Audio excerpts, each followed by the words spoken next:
Hello, नमस्कार मित्रों, अभिभावकों।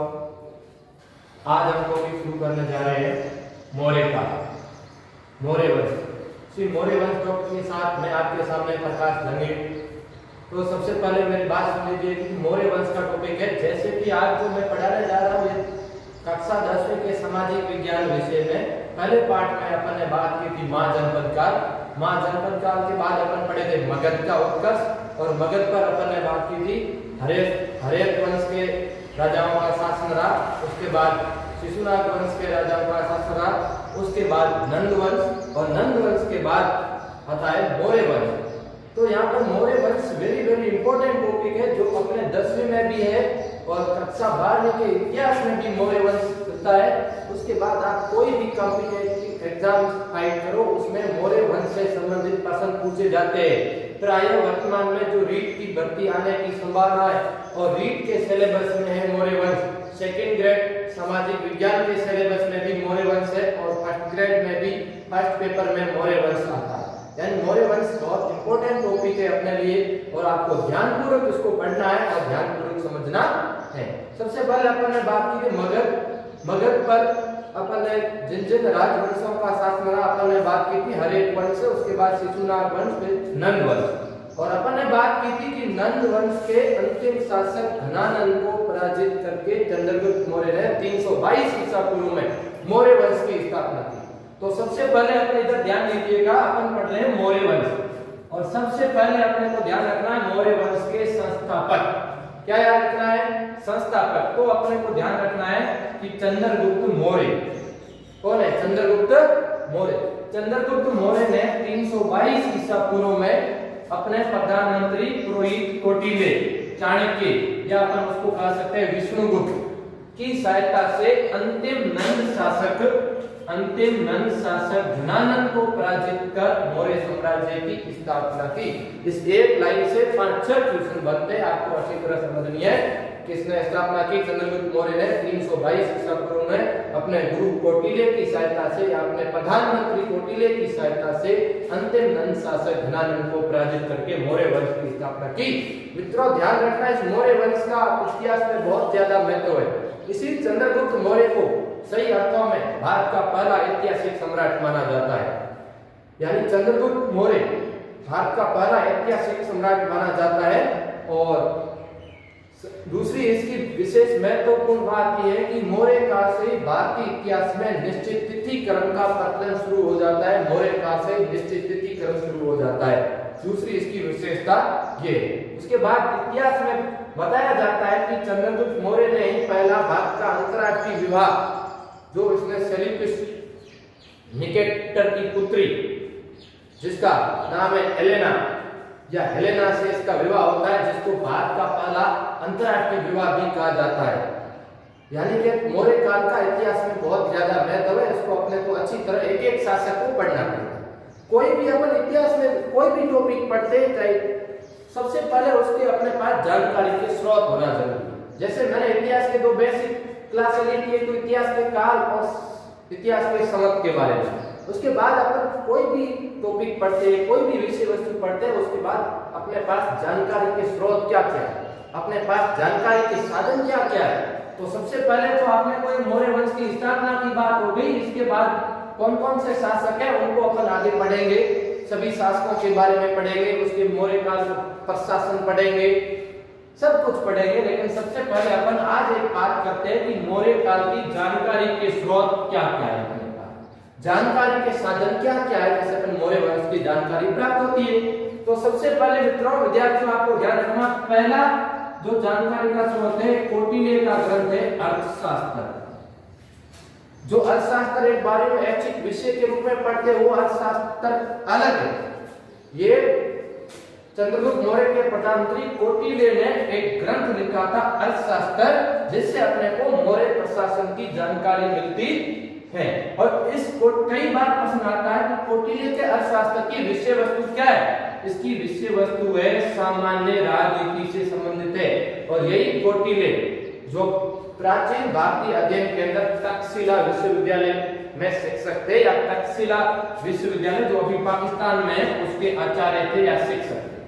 और इस कौटिल्य के अर्थशास्त्र से मौर्य काल की अपने को जानकारी प्राप्त होती है और विशेष मौर्यकालीन प्रशासन की जानकारी। जैसा कि आपने पढ़ा होगा कि कौटिल्य के अर्थशास्त्र में मौर्यकालीन प्रशासनिक 18 अधिकारियों का उल्लेख मिलता है, जिसको कहा गया है अष्टादश तीर्थ। क्या कहा गया है? अष्टादश तीर्थ। मौर्य काल में प्रशासनिक अधिकारी को तीर्थ कहा जाता है।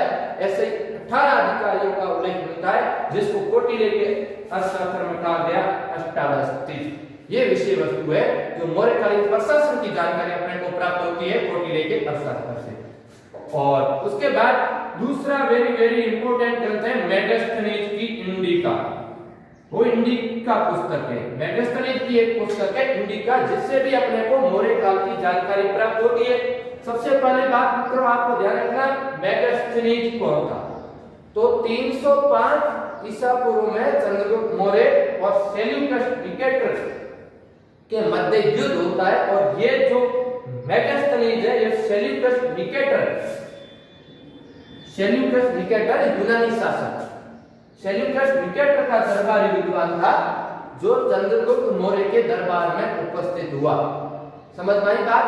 तो आपने को ध्यान रखना, मेगास्थनीज किसका दरबारी विद्वान था? तो यूनानी शासक सेल्यूकस निकेटर का दरबारी विद्वान था जो चंद्रगुप्त मौर्य के दरबार में उपस्थित हुआ और इसने अपनी एक पुस्तक लिखी इंडिका। और कई बार यह भी प्रश्न पूछ लिया जाता है कि मेगास्थनीज किस शासक के समय भारत आया? तो चंद्रगुप्त मौर्य के समय मेगास्थनीज भारत आया। और ये कई बार प्रश्न पूछ लिया जाता है, इसने भारत के बारे में बहुत ज्यादा वर्णन किया। किसने? मेगास्थनीज ने। क्यों? इधर देखिए, सबसे पहले अपन इसमें मेगास्थनीज की इंडिका के बारे में एक तो इसमें वर्णन और उसके बाद इसमें भ्रमात्मक वर्णन भी और कर दिया है। सबसे पहले मेगास्थनीज ने इंडिका में लिखा है, इसने पाटलिपुत्र का वर्णन पोलीब्रोथा के नाम से किया है। दूसरी इसकी बात है कि मेगास्थनीज अपनी पुस्तक इंडिका में कहता है कि भारतीयों में सम्राट की अंगरक्षक महिलाएं होती थी। तीसरा, मेगास्थनीज कहता है कि भारतीय 2 देवताओं की पूजा करते थे और एक देवता का वो नाम उल्लेख करता है डायोनिसियस अर्थात शिव से संबंधित, और दूसरा है हेराक्लिस अर्थात भगवान कृष्ण। ये उल्लेख किया है मेगास्थनीज ने अपनी पुस्तक इंडिका में कहा है कि भारतीय 2 देवताओं की पूजा करते थे, डायोनिसियस और हेराक्लिस। डायोनिसियस अर्थात शिव, हेराक्लिस अर्थात कृष्ण। फिर अगली बात मेगास्थनीज ने कहा है कि भारत में नगर प्रशासन व सैन्य प्रशासन 6 समितियों द्वारा संचालित होता था। ये तो इसने भारत के बारे में वर्णन किया है, इसको तो अपन स्वीकार करते हैं कि वास्तव में भारत में ऐसा था, सम्राट के अंगरक्षक महिलाएं होती थी। पाटलिपुत्र का वर्णन इसने पोलीब्रोथा के नाम से किया। भारतीय 2 देवताओं की पूजा करते थे, नगर व सैन्य प्रशासन 6 समितियों द्वारा संचालित था। ऐसा अपन मौर्य प्रशासन में देखते हैं। लेकिन उसके बाद कई बार ये यहाँ से इंपॉर्टेंट प्रश्न पूछा जाता है कि मेगास्थनीज ने भारत के बारे में भ्रमात्मक तथ्य क्या है? तो इसने मेगास्थनीज लिखा कि भारतीय समाज 7 भागों में विभाजित था। भारतीय समाज 7 भागों में विभाजित था, 4 वर्णों में विभाजित था, ब्राह्मण, क्षत्रिय, वैश्य और शूद्र। दूसरी, इसने भ्रमात्मक तथ्य लिखा कि भारत में अकाल नहीं पढ़ते, ऐसा नहीं, अकाल भी पढ़ते। तीसरा इसने भ्रमात्मक लिखा भारतीयों को लेखन कला का ज्ञान नहीं था। कई बार पूछा जाता है ये किसने कहा कि भारतीयों को लिखना नहीं आता, ये किसने कहा कि भारतीय लिखना नहीं जानते? ये ऐसा कहा मेगास्थनीज ने। किसने कहा भारतीयों को लिखना आता है? मित्रों, हमारी संस्कृति रही है अतिथि देवो भव। कोई भी अतिथि आता था, अच्छा लिखना था तो अपन हमारी संस्कृति है कि अतिथि देवो भव, आप लिखिए। तो मेगास्थनीज ने भी सोचा कि इनको लिखना नहीं आता होगा, इसलिए मुझे लिखने को कहते। ऐसा नहीं है, भारतीयों को लेखन का ज्ञान था, लेकिन ये भ्रमात्मक तथ्य ऐसा लिख दिया किसने? मेगास्थनीज ने। और इसमें चौथा भ्रमात्मक तथ्य है कि भारत में दास प्रथा नहीं थी। ऐसा नहीं है, भारत में दास प्रथा का प्रचलन प्रारंभ से ही रहा है। तो ये इसमें भ्रमात्मक तथ्य लिखे। किसने कहा कि भारत में दास प्रथा नहीं थी, किसने कहा भारतीयों को लिखना नहीं आता, किसने कहा भारत में अकाल नहीं पढ़ते, और ये किसने कहा कि भारत में समाज 7 भागों में विभाजित था। ये मैगेस्टनीज ने ऐसे भारत के बारे में भ्रमात्मक तथ्य लिखे हैं और उसमें अपनी पुस्तक इंडिका में। तो विद्यार्थियों आपको इतना याद रखना है, मैगेस्टनीज की पुस्तक इंडिका और कोटिले का अर्थशास्त्र 10वीं तक को ये ठीक है। उसके बाद जो मैं ये ज्यादा डीपली पढ़ा रहा हूँ, कि मेरा जो वीडियो और भी कोई मेरे फ्रेंड्स भी देख रहे हैं और भी जो कंपटीशन की तैयारी कर रहे हैं, रीड की कर रहे हैं, प्रैक्टिस की कर रहे हैं, उनके लिए भी ये बहुत इंपॉर्टेंट बात है, इसलिए मैं विस्तार से पढ़ा रहा हूँ। तो मौर्य काल की जानकारी के स्रोत अपने कोटिले का अर्थशास्त्र, मैगेस्टनीज की इंडिका दी। उसके बाद एक तीसरा है विशाख दत्त का मुद्रा राक्षस। विशाख दत्त का मुद्रा राक्षस, ये विशाख दत्त का मुद्रा राक्षस, ये नाटक क्या है? विशाख दत्त का मुद्रा राक्षस, ये नाटक। इससे भी अपने को मौर्य काल की जानकारी मिलती है। विशाख दत्त के मुद्रा राक्षस की एक विशेष बात यह है कि विशाख दत्त के मुद्रा राक्षस में चंद्रगुप्त के लिए विरसल शब्द का प्रयोग किया गया है। विरसल, ये ध्यान रखना कि किस ग्रंथ में चंद्रगुप्त मौर्य के लिए विरसल शब्द का प्रयोग किया गया है, वो है विशाख दत्त के मुद्रा राक्षस में चंद्रगुप्त मौर्य के लिए विरसल शब्द का प्रयोग किया गया है, विशाख दत्त का मुद्रा राक्षस। उसके बाद चौथा जानकारी का स्रोत है वो है भद्रबाहु का कल्पसूत्र। ये भद्रबाहु को ने जैन मुनि है, जैन संत है, उनका ग्रंथ है कल्पसूत्र, जिससे अपने को मौर्य प्रशासन की जानकारी मिलती है या मौर्य वंश की जानकारी मिलती है। कैसे? क्योंकि चंद्रगुप्त मौर्य का धर्म अपन जैन मानते हैं कि चंद्रगुप्त मौर्य ने अपने जीवन के अंतिम समय में दक्षिण भारत में, कहने का अभिप्राय है कि दक्षिण में जैन मुनि भद्रबाहु से जैन धर्म की उन्होंने दीक्षा ली थी। उसके बाद अपन बात करते हैं कि 298 ईसा पूर्व में चंद्रगुप्त मौर्य ने कर्नाटक के मैसूर के श्रवणबेलगोला स्थान में चंद्रगिरी पहाड़ी नामक स्थान पर संथारा या सलेखना उपवास प्रथा द्वारा अपना शरीर त्यागा था। वो कई बार प्रश्न पूछा जाता है कि चंद्रगुप्त मौर्य ने जैन धर्म की दीक्षा किससे ली? भद्रबाहु से ली। किससे ली? जैन मुनि या जैन संत भद्रबाहु से ली थी, वो 298 ईसा पूर्व में। वो आगे अपन मौर्य वंश के एक एक शासक पढ़ेंगे, तब आपको और विस्तार से बताएंगे। समझ में आई बात? तो ये जैन मुनि है, चंद्रगुप्त मौर्य ने उनसे जैन धर्म की दीक्षा ली थी।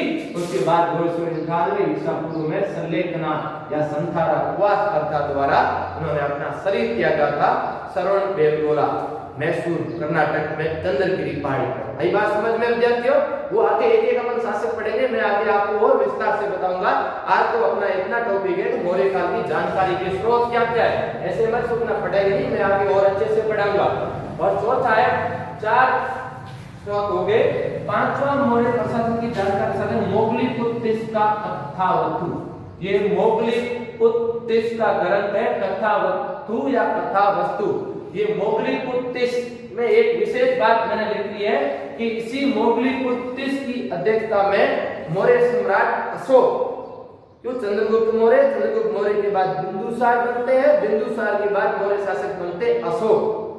तो अशोक, मौर्य सम्राट अशोक ने मोगलीपुत्तिस की अध्यक्षता में तृतीय बौद्ध संगीति का आयोजन पाटलिपुत्र में करवाया। कहां पर? कई बार प्रश्न पूछा जाता है कि तृतीय बौद्ध संगीति का आयोजन किसने करवाया? मौर्य सम्राट अशोक ने करवाया। किसकी अध्यक्षता में करवाया? मोगलीपुत्तिस की अध्यक्षता में करवाया। समझ, कहां पर करवाया? पाटलिपुत्र में तृतीय बौद्ध संगीति का आयोजन करवाया मौर्य सम्राट अशोक ने मोगलीपुत्तिस की अध्यक्षता में। तो इसे मौर्य साम्राज्य की अपने को जानकारी मिलती है। और इस तृतीय बौद्ध संगीति की वेरी वेरी इंपॉर्टेंट बात है, आपने बौद्ध धर्म के ग्रंथ के सूत्र पिटक, विनय पिटक और अभिधम पिटक, तो अभिधम पिटक का संकलन हुआ वो तृतीय बौद्ध संगीति में, अभिधम पिटक का संकलन हुआ। ये विशेष बात विद्यार्थियों आप याद रखें, ठीक है। उसके बाद 6ठा ग्रंथ है वेरी वेरी इंपॉर्टेंट, कल्हण की राज तरंगिणी। एक कवि कल्हण और उसका ग्रंथ है राज तरंगिणी। कई बार इतिहास में प्रश्न पूछा जाता है राज तरंगिणी का विषय वस्तु क्या है, तो राज तरंगिणी में प्रारंभ से लेकर 12वीं शताब्दी तक का कश्मीर राज्य का इतिहास है। 12वीं शताब्दी तक, प्रारंभ से लेकर 12वीं शताब्दी तक कश्मीर के इतिहास का वर्णन है, जो राज तरंगिणी विशेष रूप से कश्मीर के इतिहास से संबंधित है। कई बार पूछा जाता है राज तरंगिणी की विषय वस्तु क्या है। राज तरंगिणी में प्रारंभ से लेकर 12वीं शताब्दी तक का कश्मीर के इतिहास का वर्णन है राज तरंगिणी में। और राज तरंगिणी के लेखक है कल्हण, और जिस समय इस ग्रंथ की रचना हुई उस समय कश्मीर के शासक थे जय सिंह द्वितीय। कौन थे? जय सिंह द्वितीय थे। जय सिंह द्वितीय थे। आगे मौर्य सम्राट अशोक पढ़ेंगे, उस समय इसके बारे में और अपन चर्चा कर लेंगे। तो आप विद्यार्थियों, तुम्हारे ध्यान में ये प्रश्न आता होगा कि कल्हण की राज तरंगिणी तो कश्मीर के इतिहास से संबंधित है, जिसमें मौर्य वंश की जानकारी कहां से मिलती है? मौर्य सम्राट अशोक ने कश्मीर विजय की, कश्मीर को जीता था, जिसकी जानकारी अपने को कल्हण की राज तरंगिणी से मिलती है। इसलिए अपने को मौर्य साम्राज्य की जानकारी राज तरंगिणी देती है, नहीं देती है? तो ध्यान रखना, कई बार पूछ लिया जाता है कि कौटिल्य की अर्थशास्त्र की विषय वस्तु अपन कहते हैं सामान्य राजनीति, ऐसे कल्हण की राज तरंगिणी की विषय वस्तु है प्रारंभ से लेकर 12वीं शताब्दी तक का कश्मीर का इतिहास। समझ में आई बात? उसके बाद है सोमदेव का कथा सरित सागर। अब वेरी इंपॉर्टेंट वगैरह हो गए। अब याद, सोमदेव का कथा सरित सागर, क्षेमेंद्र की बृहत कथा मंजरी, हेमचंद्र का परिशिष्ट पर्वन। उसके बाद अपने को एक वेरी इंपॉर्टेंट आते अभिलेख। क्या थे? अभिलेख। कुछ अभिलेखीय साक्ष्य भी अपने पास है, जिससे मौर्य वंश की जानकारी अपने को मिलती है, मौर्य साम्राज्य की जानकारी प्राप्त होती है, कुछ अभिलेखों से भी प्राप्त होती है। तो विद्यार्थियों, सबसे पहले एक ध्यान रखना, कई बार पूछा जाता है अभिलेखों से संबंधित अध्ययन को एपिग्राफी कहा जाता है। अभिलेखों से संबंधित अध्ययन को कहा जाता है एपिग्राफी। अभिलेखों का अध्ययन एपिग्राफी कहलाता है। क्या कहलाता है? एपिग्राफी। और ये बात असल में है कि अभिलेखों का प्रारंभ मौर्य सम्राट अशोक से ही शुरू होता है। अशोक ने ही अभिलेखों का प्रारंभ किया, इसलिए कुछ अभिलेखीय साक्ष्य भी है जिससे अपने को मौर्य वंश की जानकारी मिलती है। उसमें पहला है वेरी इंपॉर्टेंट, रुद्रदामन का जूनागढ़ अभिलेख। रुद्रदामन का जूनागढ़ अभिलेख जो संस्कृत भाषा में लिखा हुआ है, काठियावाड़, सौराष्ट्र, गुजरात, जिससे अपने को वेरी इंपॉर्टेंट बात आपको ध्यान रखनी है कि रुद्रदामन का जूनागढ़ अभिलेख से अपने को एक जानकारी मिलती है सुदर्शन झील की। किसकी जानकारी मिलती है? सुदर्शन झील की जानकारी मिलती है। और सुदर्शन झील का निर्माता चंद्रगुप्त मौर्य पर बात करते हैं। वो आई के अपन शासक पढ़ेंगे, तब इस सुदर्शन झील के बारे में और अपन अच्छे से चर्चा कर लेंगे। लेकिन आपको ये ध्यान रखना है, सुदर्शन झील की जानकारी कहां से प्राप्त होती है? तो रुद्रदामन के जूनागढ़ अभिलेख से ही अपने को सुदर्शन झील की जानकारी प्राप्त होती है। और कुछ मौर्य सम्राट अशोक के अभिलेख, और अशोक के अभिलेखों के बारे में अपन अशोक सम्राट पढ़ेंगे, अशोक उस समय और अच्छे से बात करेंगे। अशोक के अभिलेख कहां से प्राप्त हुए, किसने खोजे, किसने पढ़े, किस वो अशोक के अभिलेखों की कौन सी भाषा है, अशोक के अभिलेखों की कौन सी लिपि है, वो सारी की सारी बातें अपन चंद्रगुप्त मौर्य पढ़ेंगे, बिंदुसार पढ़ेंगे, उसके बाद अशोक आएंगे और उसमें विस्तार पूर्वक अध्ययन अपन करेंगे। तो विद्यार्थियों, आज तो मेरा इतना ही कहना है, आपको आज यही याद रखना है कि मौर्य वंश की स्थापना कब है, किसने की, किसकी सहायता से की, किसको हराकर की। उसके बाद अपने को ध्यान रखना है मौर्य साम्राज्य की या मौर्य वंश की जानकारी के स्रोत, वेरी इंपॉर्टेंट, कौटिल्य का अर्थशास्त्र, मेगास्थनीज की इंडिका, और विशाखदत्त का मुद्रा राक्षस, भद्रबाहु का कल्पसूत्र, मोगली पुत्रेश का कथावस्तु और कल्हण की राज तरंगिणी। और इसमें प्रत्येक में क्या क्या दर्शाया गया है, क्या क्या विषय वस्तु है, आपको अच्छी तरह मैंने समझा दिया है, आपको अच्छी तरह याद रखना है। और मेगास्थनीज ने भारत के बारे में क्या वर्णन किया, और वेरी इंपॉर्टेंट, आप अच्छी तरह याद रखना। मेगास्थनीज ने भारत के बारे में भ्रमात्मक तथ्य कौन से लेके और सही वर्णन क्या किया, सभी बात रखना। और ये अभिलेखों का अध्ययन, एपिग्राफी, और रुद्रदामन का जूनागढ़ अभिलेख, और अशोक के अभिलेख जो मौर्य सम्राट अशोक पढ़ेंगे, तब अपन फिर पढ़ेंगे।